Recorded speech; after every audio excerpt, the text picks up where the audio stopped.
नमस्कार दोस्तों। अगर आपका अपना बीपी बढ़ता है या आपके किसी आसपास वाले रिलेटिव का दोस्त का बीपी बढ़ता है तो ये वीडियो आपके लिए काफ़ी इंपॉर्टेंट रहने वाला है।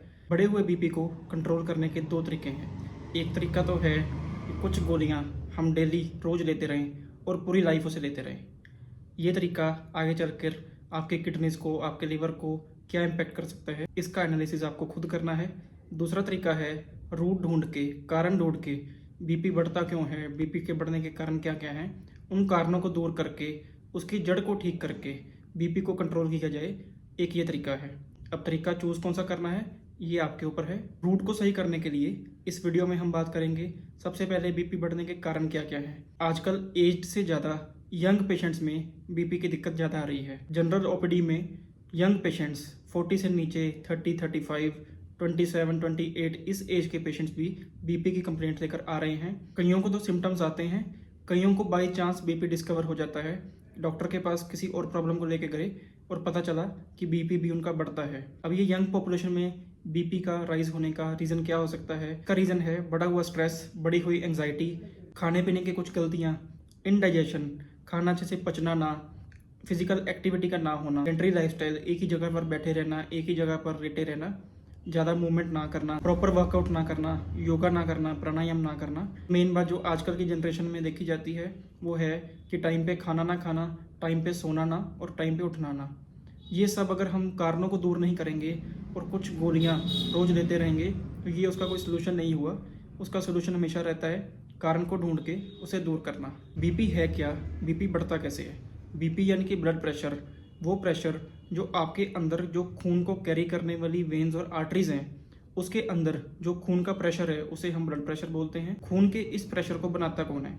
इस प्रेशर को मेंटेन करता है हमारा हार्ट। हार्ट का एक काम है लंग्स में से ऑक्सीजनेटेड ब्लड यानी कि वो ब्लड जिसके अंदर ऑक्सीजन है उसको पूरी बॉडी में ट्रेवल कराना, सर्कुलेट करवाना। अब इसे सर्कुलेट करवाने के लिए हार्ट पंप करता है, हार्ट धड़कता है। वो जितनी स्पीड से धड़कता है, जितना ज़्यादा वो पंप करता है उतना बॉडी में ब्लड का प्रेशर बढ़ता है। अगर बॉडी में कोई ब्लॉकेजेस नहीं है तो हार्ट को जोर कम लगाना पड़ता है और आपका बीपी सही रहता है। अगर बॉडी के अंदर कोई ब्लॉकेजेस हैं तो उस केस में हार्ट को ज़्यादा जोर लगाना पड़ता है। ज़्यादा जोर लगाने की वजह से, ज़्यादा धड़कने की वजह से आपका ब्लड प्रेशर इंक्रीज हो जाता है। इस ब्लॉकेजेस के रीज़न क्या हो सकते हैं? इस ब्लॉकेज का रीज़न कोलेस्ट्रॉल हो सकता है या आपकी बॉडी में बना हुआ आम यानी कि अनडाइजेस्टेड फूड, डाइजेशन प्रॉपर ना होकर जो खाना पचा नहीं है वो आपकी वेन्स और आर्टरीज के अंदर जाके जमाव कर देता है, जम जाता है, जिसकी वजह से ब्लॉकेजेस क्रिएट हो जाती हैं। जो दूसरा रीज़न जो इस वीडियो की स्टार्टिंग में बात की थी, एंग्जाइटी, स्ट्रेस की वजह से हम अपनी हार्ट बीट को इंक्रीज़ कर लेते हैं। क्योंकि एंग्जाइटी का असर सिर्फ ब्रेन पे नहीं रहता, सिर्फ माइंड पे नहीं रहता, पूरी बॉडी में ही रहता है, जिस वजह से हार्ट बीट तेज होकर, पेल्पिटेशंस होकर ब्लड प्रेशर बिना किसी रीज़न के, बिना किसी ब्लॉकेज के अपने आप इंक्रीज़ होना शुरू हो जाता है। अब इसके सिम्टम्स क्या क्या हैं? मैक्सिमम लोगों में इसके सिम्टम्स कुछ नहीं दिखते हैं। सिम्टम्स दिखना अपने आप में एक लकी होना है। अगर सिम्टम्स दिखेंगे आप उस बीमारी का रीज़न ढूंढेंगे और उसको ठीक कर लेंगे। सिम्टम्स ना दिखना काफ़ी डेंजरस है और कई केसेस में बीपी 200 तक शूट कर जाता है, फिर भी कोई सिम्टम्स नहीं आते और एकदम से डायग्नोसिस बनता है कि खून के अंदर कोई नली फट गई, ब्रेन हेमरेज हो गया, किडनीज ओवरलोड होने से क्रिएटिनिन लेवल इंक्रीज हो गया, किडनीज ने काम करना कम कर दिया है, लिवर के अंदर पोर्टल हाइपरटेंशन हो गई। लक्षण होना अपने आप में एक लक है, अपने आप में किस्मत है। जिनमें लक्षण होते हैं उनको लक्षण उनका कभी कभी सिर भारी रहना, आंखों में भारीपन फील होना, आंखों के अंदर प्रेशर फील होना, नींद कम आना, गुस्सा ज़्यादा आना, एक बेचैनी का बने रहना, चक्कर आना, पसीने का ज़्यादा आना और गर्मी ज़्यादा लगना। किसी मौसम में तो गर्मी होती है, उस मौसम में तो गर्मी लगती है, लेकिन एक्सेसिव गर्मी लगना, पसीना भी एक्सेसिव आना, ये सारे सिम्टम्स हाई बीपी वालों में देखे जाते हैं। आइए बात करते हैं बीपी को कैसे आप आयुर्वेद की मदद से रूट लेवल पर जाकर ठीक कर सकते हैं।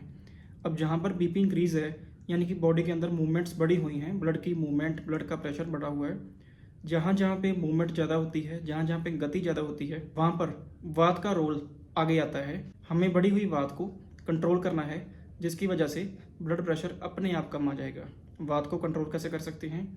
शववासन कीजिए, अनुलोम विलोम प्राणायाम, ओमकार प्राणायाम और भ्रामरी प्राणायाम, ये तीनों प्राणायाम कीजिए। अपने सिर पर चंपी कीजिए, तेल का यूज़ कीजिए, ब्रह्मी तेल, सरसों का तेल या तीनों का तेल, इनमें से किसी एक तेल से सिर की अच्छे से चंपी कीजिए। सिर में लगाया हुआ तेल पूरी बॉडी के वात को कंट्रोल करता है। इसके अलावा कुछ होम रेमेडीज़, सबसे पहले 1 चम्मच प्याज का रस और 1 चम्मच हनी यानी कि शहद, इनको मिक्स कर सुबह शाम इसका सेवन करने से बड़ी ही जल्दी आपका बीपी कंट्रोल में आने लगता है। दूसरी रेमेडी है अर्जुन की छाल। अर्जुन की छाल को 1 गिलास पानी में उबाल कर उसे तब तक उबालिए जब तक वो हाफ ना हो जाए। उसे छानकर दिन में 1 बार पीने से आपके हार्ट का फंक्शन अच्छा होता है, आपका बीपी कंट्रोल में आता है, बढ़ा हुआ कोलेस्ट्रॉल आपका कम हो जाता है और अगर कोई ब्लॉकेजेस हैं वो ब्लॉकेजेस भी आपकी खुल जाती हैं। अगली रेमेडी है, जब आप शाम को रात को फ्री होकर घर में रिलैक्स करते हैं उस टाइम 1 बाल्टी में थोड़ा सा गुनगुना पानी लेकर अपने पैरों को उसमें डिप करके रखिए। डिप करके रखने के बाद पैरों को पोंछकर सुखाकर पैरों के तलवों पर देसी घी से मालिश कीजिए। देसी घी की 5-6 बूंदें लेकर दोनों तलवों पर मालिश कीजिए। इससे आपका बीपी बड़ी जल्दी कंट्रोल होगा, आपकी पूरी बॉडी की वात कंट्रोल होगी। उम्मीद है आज की वीडियो आपको पसंद आई होगी। ये वीडियो अच्छी लगी तो इस वीडियो को लाइक कीजिए और इस चैनल को सब्सक्राइब कीजिए। धन्यवाद।